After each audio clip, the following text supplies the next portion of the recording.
The voice of sharing. Durian ASEAN.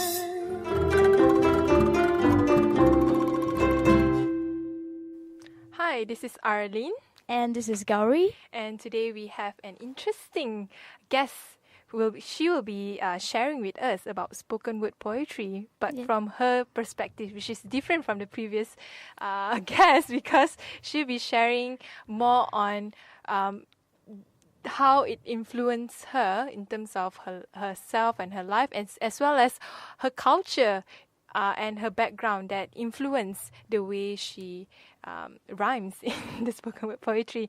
So welcome to the studio. Thank you, Arlene. That's a very beautiful introduction. And her name is Melizarani. She's a spoken word poet. So Melizarani, maybe you can introduce yourself before we share more about your work at spoken word poetry. My name is Melizarani T. Salva. I have been a spoken word poet actively for the past 2 years now. I've been writing poetry since the age I could hold a pen and put alphabets together. And I have been very interested in the art of storytelling and performance poetry. But when everyone asks me why did I start doing poetry, I always say that I write and perform poetry because it helps me talk about the things that matter. Whether it is social issues or things that directly impact me as an individual, spoken word and poetry has always been instrumental in my development. So I'm curious to know what were the things that you wrote about when you were a kid, when you were just beginning to hold a pen. Okay. That's not a joke, right? Not really, no. So when I was younger, I had my little brothers, twin brothers, were just they just arrived. Okay. And being an only kid for so long, I was not used to them.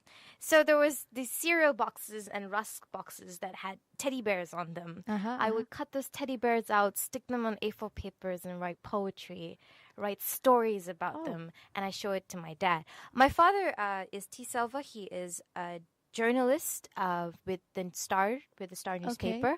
He's been there for 36 years. My father has been absolutely instrumental in influencing me in the writing and the art scene. He's been very supportive. So I'm very fortunate. So all those little poems would go to Daddy, and Daddy would read them and go through them and be encouraging or not so encouraging. But yes, that's how I started as a kid. And then after that, it was, you grow up and you go to high school and there's that boy and there's that love story out of nowhere. So yes. And then eventually I developed into telling stories about the country and about my identity. So William Bale has already explained to us earlier in our earlier shows on what is spoken word poetry, but we just want you to sort of like give us more information about spoken word poetry that people do not know. Okay. I would say that spoken word is, in the very basic term, is the art of performance poetry. It is the fusing of two beautiful things, which is theater and poetry, together on stage for 3 minutes. Only 3 minutes. The standard is 3 minutes. You can go up to 5 or 6, but the standard procedure is 3 minutes, which I'll explain in the idea and concept of poetry slams. So I think that spoken word is a very accessible art.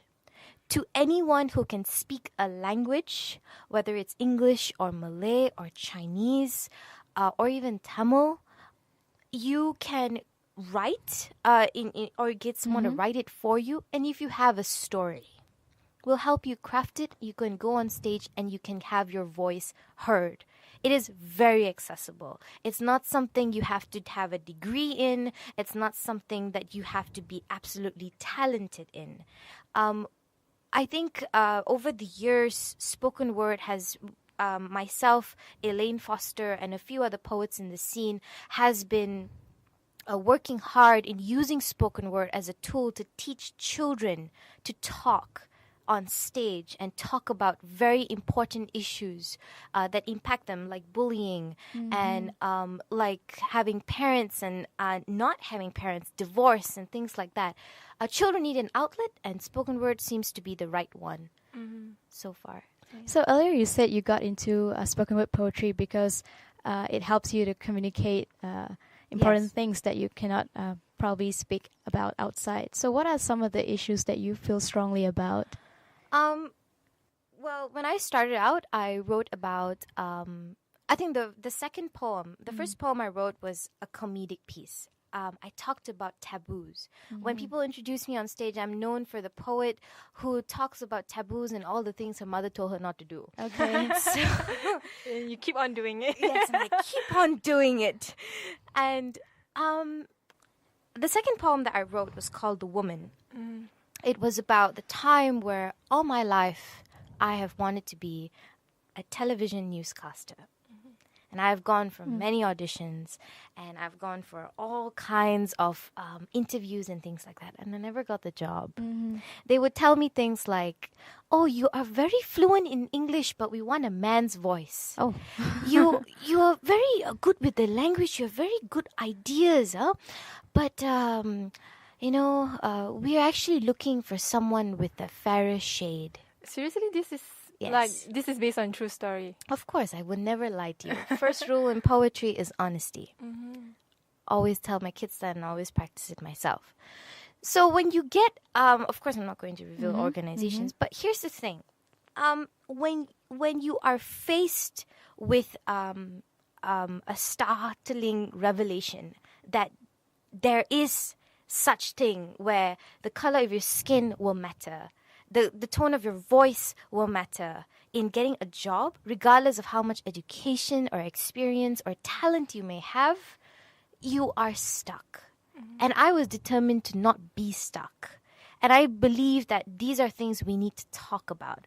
But for me to go to a mama and tell the next fella, "Hey, listen, you know why I didn't get the job? Because, they said I was too brown for the camera, So it's things like that. And I realized that spoken word helped me address a larger crowd. And it helped me reach out to women and to people in general who had gone through similar experiences. So yes, I think that is why I really love and have continued to grow its spoken word. And identity plays a very strong part in the way that helps you to shape your poetries. Yes. and like you said earlier, you always encourage people to bring their culture into their performance. So why is that important? You are the sum of everything you have allowed into your life. You are the culmination of all good things and bad things and your experiences and everything that you're crafted with. I think that our culture tells so many rich stories that we have been blind towards, or we have been deaf towards. Maybe we haven't sat our parents down or our grandmothers down and asked them the right questions. Maybe we have not read the right books, or we haven't really looked at who we are as individuals, as Malaysians, or as Chinese, Malay, or Indian. When I started doing spoken word, I realized that we all had to introduce ourselves on stage. And I realized that was a difficult thing for me to do, because who am I? I am so many things. So I wrote this poem called Indianity. And it talked about me being a Malaysian Indian woman, being a woman, and how I struggled to be in my own society because I couldn't roll my tongue right. And how I still love my culture, but to carry it with me, there's the baggage of all the issues that we've come across because of certain brutes here and there that have, dampened the social image of the community. So when I go on stage, I think it is my responsibility to represent the community I come from, to carry their stories forward, to talk about things that I've grown up with, that I've been raised with, for other people to know. Because you can't go on being, I can't go on being Melizarani. Like, that does not have any value if I don't tell you where I came from, or what I have, or my history. So yes, that's what I do. Can you share with us some of the culture based from your background, which is the Indian culture, that influence the way you see things, the way you, the things that you write in your poetry, and the way you present yourself? Okay. So one way I do it is by fusing my language, which is I speak Tamil, and I don't speak it as fluently as my grandmother would love me to, but Don't worry. For as long as you understand it. yes, but I make it a point to put in a few words here and there, and then I tell my audience, I teach my audience, this means this, this line that I've just said in Tamil, it actually means this. So that's what I do. That's one way.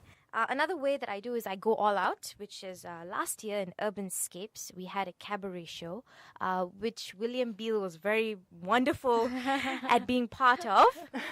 And we all played different characters. Very much like theatre, we all developed a role, went into costume, and used poetry to tell stories. So this poetry was written by yourself? Yes. Okay. All poems are written. We write our own poetry. It's very rare that we do cover poems. Okay. Okay. So I wrote this piece. So my character was Maharani. And Maharani basically means the queen of all queens. And I wanted to write, it's very important to me to write the character of a powerful woman, an empowering figure. When you go on stage, it should be in your grasp to empower and to inspire other people with your stories. So I crafted Maharani to be a woman who had gone through love like every other woman, but she had been abused. She had been told that she was not beautiful, not smart. She had been cheated on. All these issues, I had put them together with 6 husbands. 6 husbands. Each husband had one issue. Okay. And although I told my love affair with each and every one of them, I murdered them poetically in my piece.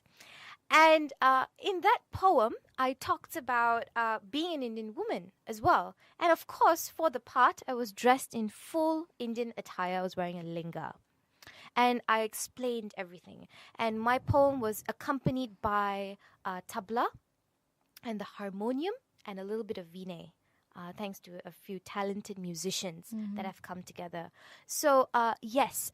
Now, I could have told the story like, just being a woman in modern day in society. I got cheated on, I got this, I got that. But crafting is so important. And I think that's what spoken word allows you to do. It teaches you to craft and put stories together so that no matter who is listening, there's something in it for them. Very interesting. Apart from culture, I mean, I think it is very interesting that when we incorporate part of our identity, and I think religion is a part of majority of human society's identity. And how do you incorporate your religious identity in your poetry? My religious identity. So when someone asks me what religion I am, or if I have to fill in a form or tick one of the boxes, I have to tick Hindu lah. Okay, so that's what procedure. Standard operating procedure. Tick the right box. I'm more spiritual than I am religious. I was taught by my father to see all gods as one and many at the same time. I went to national service when I was 17. And when I was there, I was extremely flirtatious with religion.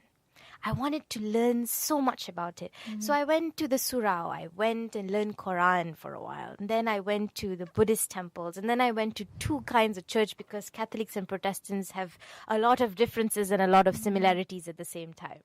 So I was determined to learn about religion before I decide to choose one. My father never pressured me into picking one religion. He said the best religion of all that unites us all is love and compassion. And I've always channeled that in my poetry. I wrote a poem, and it's called Blank.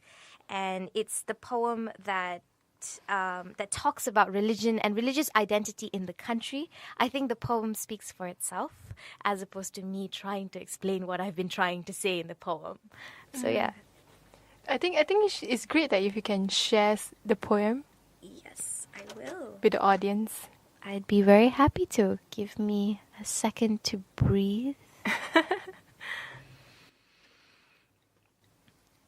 Duli yang maha mulia selamat di atas takhta.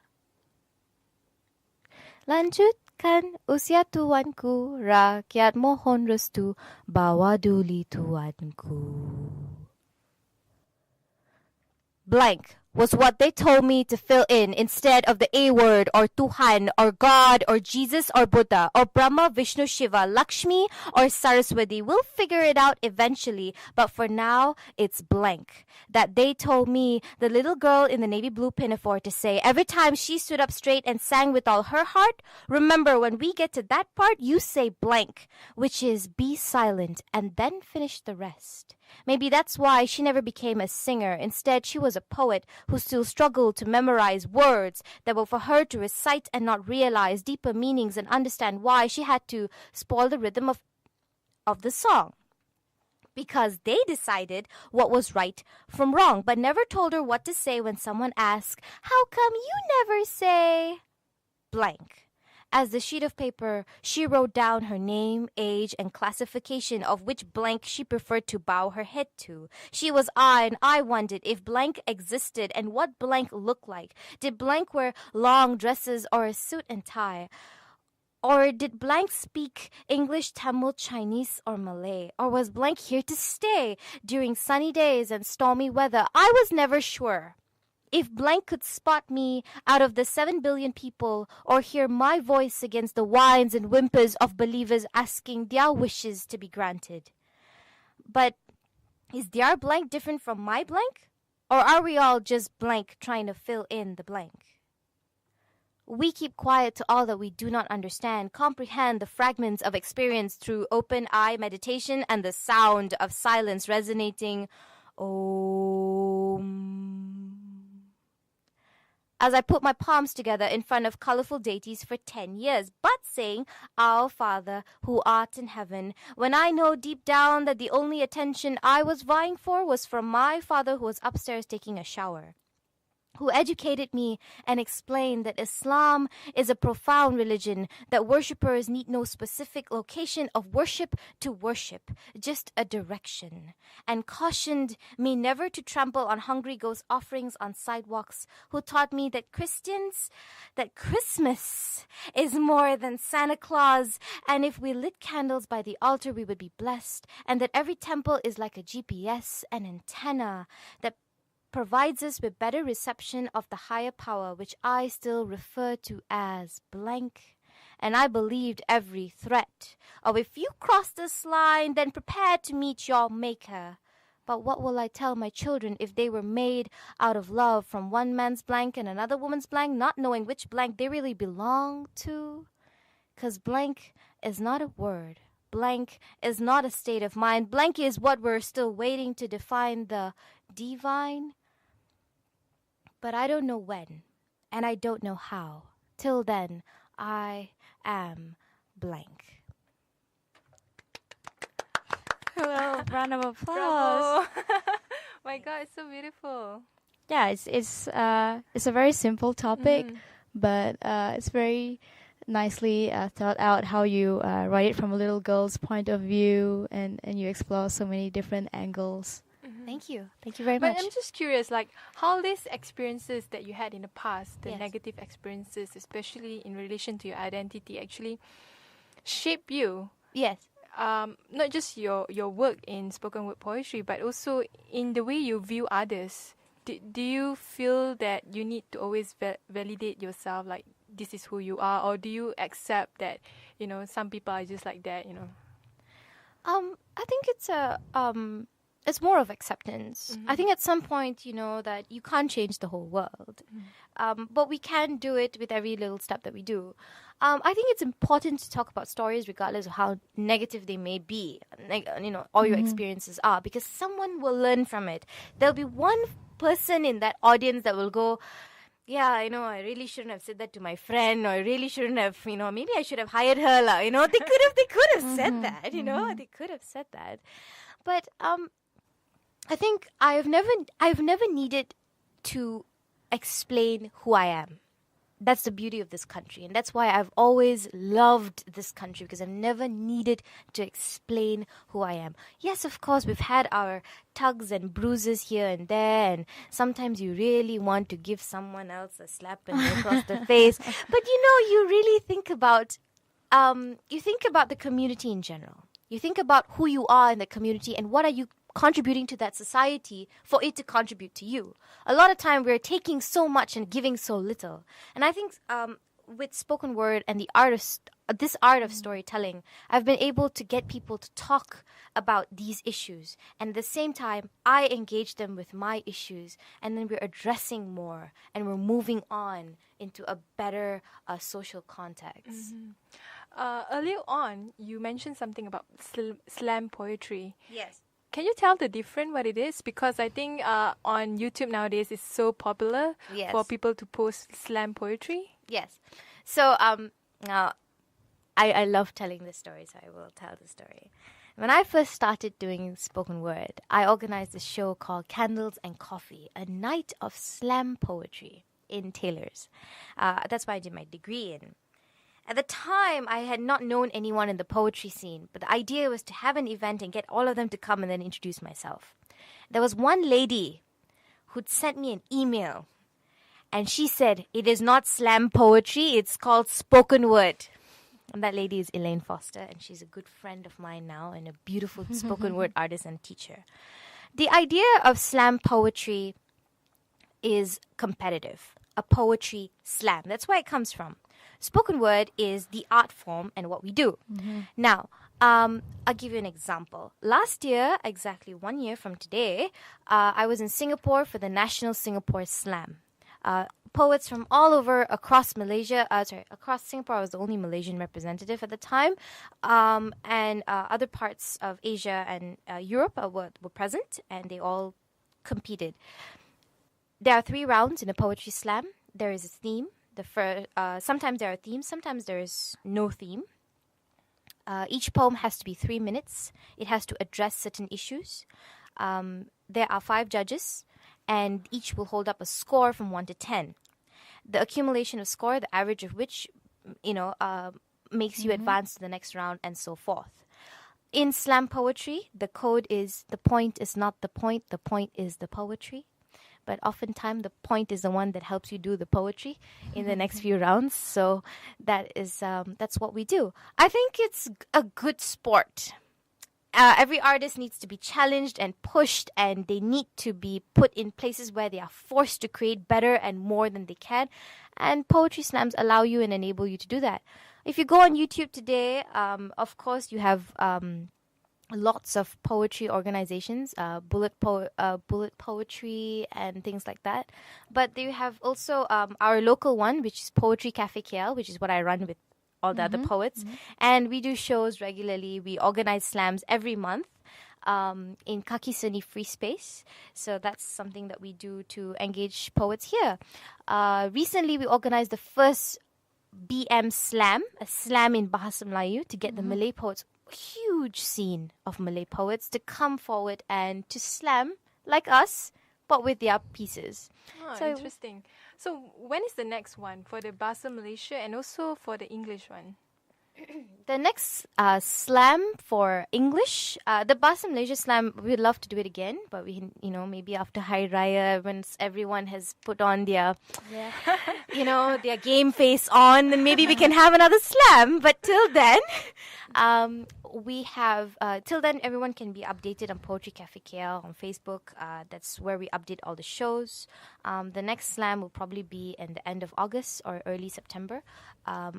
Elaine and myself and a few other poets, we also organize a show called The Big Fish. It is a place where we tell stories live in front of an audience at the B in Jaya 1. And the next Big Fish, where we also encourage poetry and storytelling, is happening on August 5th. And people are more than welcome to come and join us and contact us, and we'll put you in touch. So yes, the scene is growing wonderfully. A lot of events coming up. Interesting. So how can they keep in touch with you in case they want to know more about, certain things related to spoken word poetry? The best is to Google Poetry Cafe KL. You will reach me, Sheena Baharuddin, Elaine Foster. We're all part of the poetry scene. Yes, I'm reciting the same names over and over again like a beautiful nursery rhyme. So did Will, though. Oh, yes. Will Beale.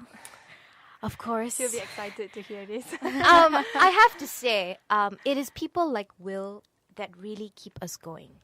Will, when he joined in, he was so enthusiastic and excited, and he got us all rattled up. Hey man, let's do shows together, let's do open mics together. I wrote my first duet with on stage. One of my first duets was with Will, and we talked about being unemployed graduates in this country and how difficult it was to secure a job, and the whole thing was called The Cover Letter. And you can look it up on YouTube. It's a project that we're very proud of.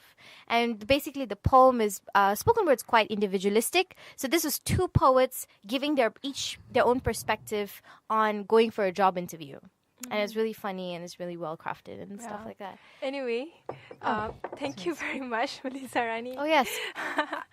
You can contact me on Poetry Cafe KL, or you can look me up. My name is Melizarani with a Z. And yes, I'd love to stay in touch and meet new people. I see. That's great. So anyone who wants to keep in touch with her can get her via her Facebook at Melizarani, Melizarani. Yes. So anyway, thank you very much for sharing with us. Thank you so much for coming. Too bad we've run out of time. No problem. Interesting discussion. Thank you. Thank you very much. I'm glad to be here. I'm happy to be here.